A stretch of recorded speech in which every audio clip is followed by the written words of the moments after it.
Bien, bonjour, jeudi 30 avril pour la conjugaison, le français. Alors, on revient sur le présent du conditionnel, je rappelle qui est un temps important et assez, poétique. Alors, vous savez, il y a des, il y a des grammairiens qui considèrent par exemple qu'il y a des temps qu'ils préfèrent à d'autres, quoi. Il y a des temps ou des modes. Alors, il y a un livre formidable qui était sorti il y a quelques années, c'est La grammaire est une chanson douce, dont l'auteur m'échappe à l'instant.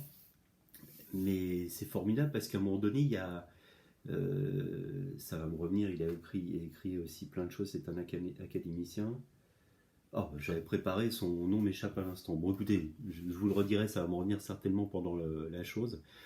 Et alors, euh, dans La grammaire est une chanson douce, en fait, ce sont un peu des naufragés en quelque sorte. Il y a des, des petites îles, et puis il y a des îles avec les modes de conjugaison. Alors, il y a une île, par exemple, de l'indicatif. L'indicatif, les temps de l'indicatif, on est plutôt dans les temps de l'information. Voilà.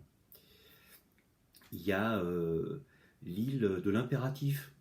Alors c'est simple, il y a beaucoup sur l'île, il y a des militaires, là. Il y a beaucoup de.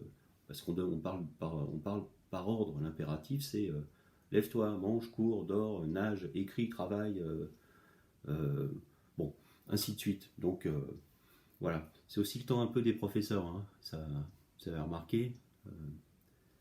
Euh, voilà, taisez-vous, viens me voir, venez me voir, sors ton cahier. On utilise beaucoup ce temps, nous.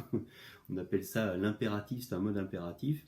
Et on dit injonctif ou impératif. Alors il y a une nuance entre les deux mots. Et puis voilà, différents modes, différents îlots. Et puis l'auteur indique qu'il y a un temps qu'il aime beaucoup, c'est. Alors il y a le conditionnel aussi, où on ne sait pas trop si ça va se faire. C'est un peu le temps des si tu faisais ceci, alors je ferais cela. Et puis le temps du subjonctif aussi, on en parlera un petit peu plus tard en conjugaison. Vous savez, c'est avec des démarrages du genre il faut que, ou il faudrait que je. Et là, quoi qu'il arrive, quel que soit le verbe, c'est assez rigolo d'ailleurs, quel que soit le radical du verbe, on va aller chercher un E. Donc, il faut que je vienne, il faut que tu fasses ceci, il faut que tu dormes, il faut que tu nages, il faut que tu ris, R-I-E-S, etc., etc.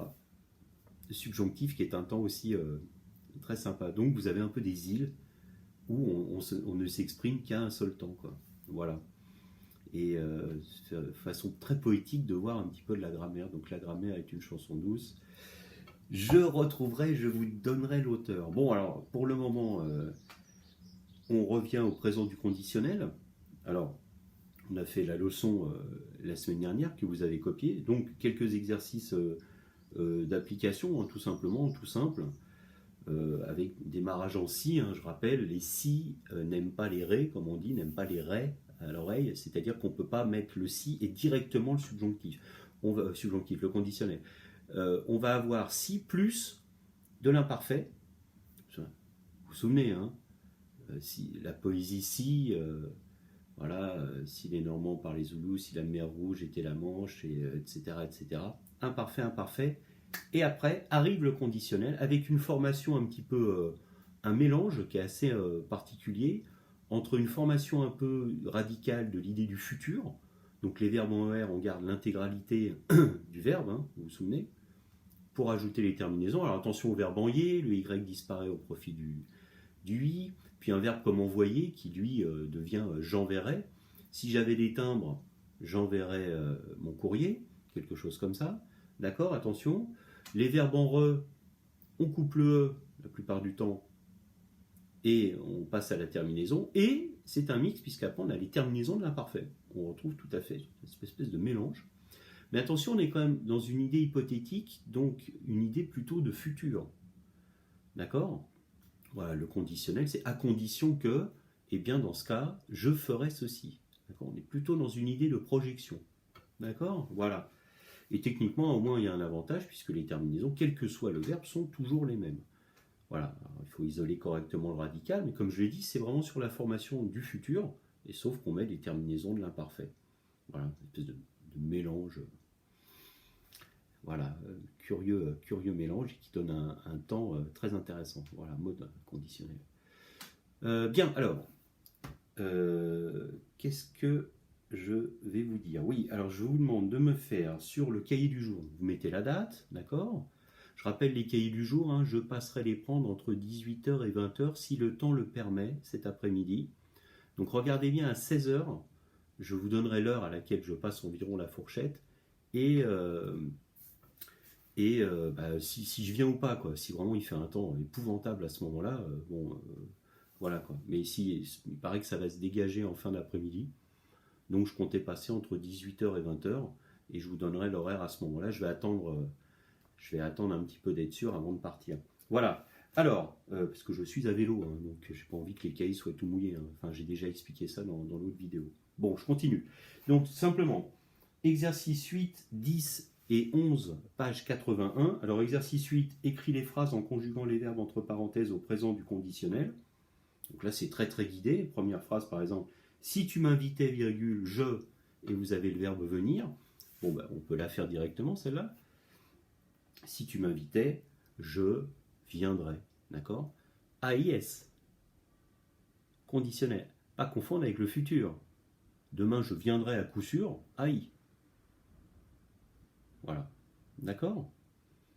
Faites attention à ça. Toujours les terminaisons AIS, AIS, c'est les mêmes. AIT, IONS, IEZ, AIENT. D'accord? Terminaisons, ce sont celles de l'imparfait. On retrouve les mêmes. Voilà. Alors, exercice 10. Alors là, vous avez des phrases un petit peu davantage à construire. On vous demande une suite de phrases. Donc, imagine une suite à partir des conditions proposées. Alors, la première, si j'inventais la machine à partager et la poudre de fraternité, virgule. Voilà, alors, comme on a une première personne du singulier, on va continuer avec un je. Si j'inventais la machine à partager et la poudre de fraternité,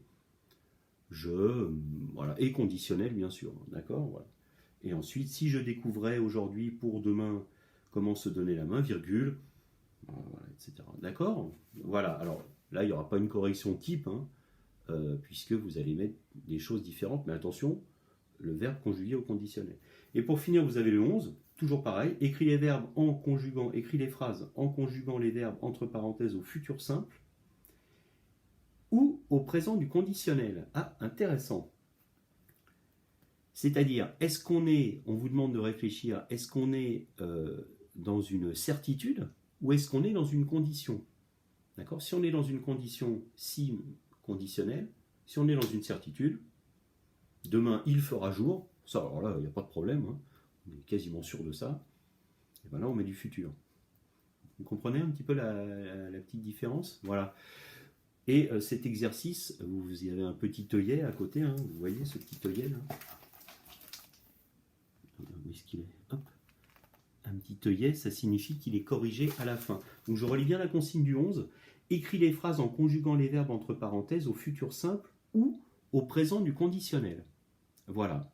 Eh bien écoutez, je vous dis à tout à l'heure pour peut-être les vidéos de mathématiques ou de lecture, la petite lecture modifiée, ou aussi les petites informations générales par rapport à qui je vais venir... qui je vais récupérer le cahier du jour cet après-midi. Et puis, donc voilà, on se retrouve soit cet après-midi, soit tout à l'heure pour d'autres vidéos. Voilà, allez.